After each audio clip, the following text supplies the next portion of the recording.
I know a lot of us, we love to transfer our savings into our checkings, but it's time to cut that, nip that right in the bud.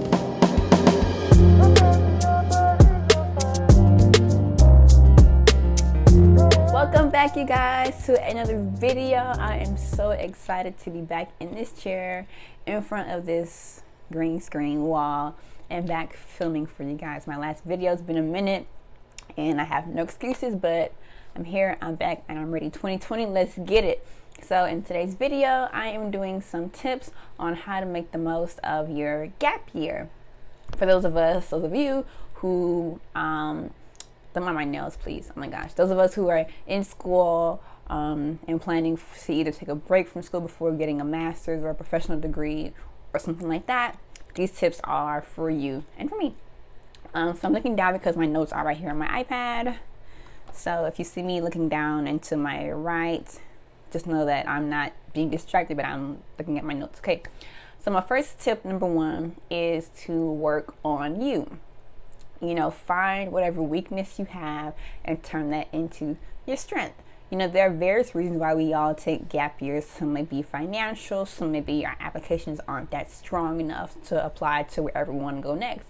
So if you fall into the last category, application isn't that great, then go ahead and figure out what you need to do to strengthen your application. Whether if you lack experience, you lack your grades need to be improved, or you're simply just not ready. So if you need more grades, okay, I need to go ahead and take some more classes. I need to go ahead and find some experience or something like that. Whatever you have now that's weak, go ahead and strengthen that so that next time when you apply again or apply for the first time, you'll be good and set to go. Okay? Number two is to go ahead and just enter the workforce right away. You know, grad school is expensive. Living at home or preparing to get an apartment or whatnot is expensive. Bills, cars, phones, whatever you have, stuff is not cheap. So you just go ahead and get some money now, start saving up, start building up your portfolio.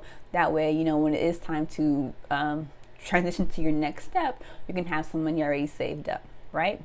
Number three, kind of back like into the first one, is to gain experience, volunteer, and internship. I know a lot of times people who are in undergrad but they graduate and have never done any internships, have not been able to like just get jobs in that field while you're studying. So, and of course it's hard to get a job in your field if you don't have like an advanced degree, if you don't know anybody, if you don't have any experience in that field. So now while you're working to prepare an application and preparing for your next step, try to, even if it's just volunteering for like an office or just showing your interest, showing your face, that way you can go ahead and make connections and meet people who can possibly help you out, or, you know, connect you to the right people who can get you into the door for your next step in your journey. Okay. Number four is to build your credit.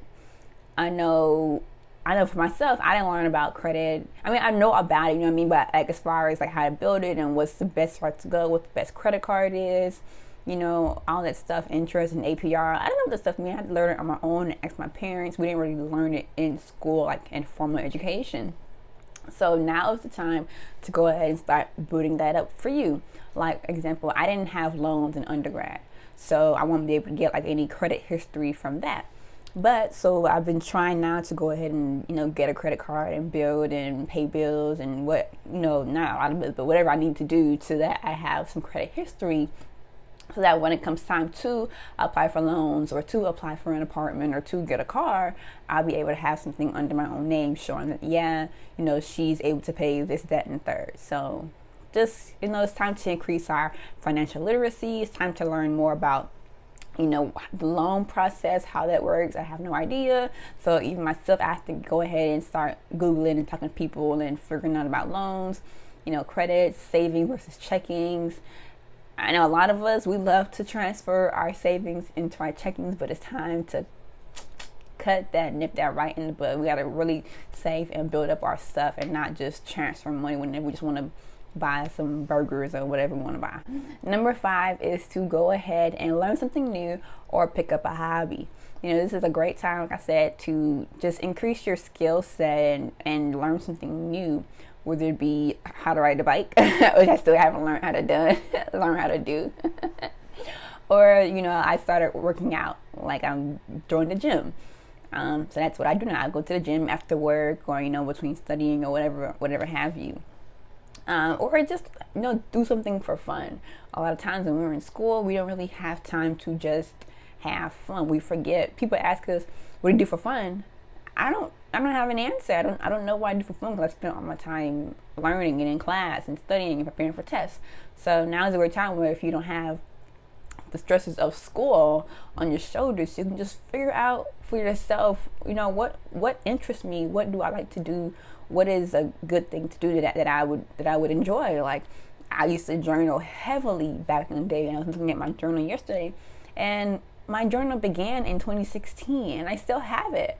And I'm like, yo, that's not good. Like, I used to journal all the time. Like, I used to go through 2 journals per year, and now I have the same one times 4 years. So, you know, just being able to get back to what makes you you and what makes you happy is very important.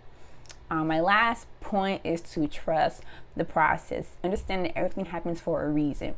Just because things may not work out how you expected or how you originally planned doesn't mean that it's still not going to work out.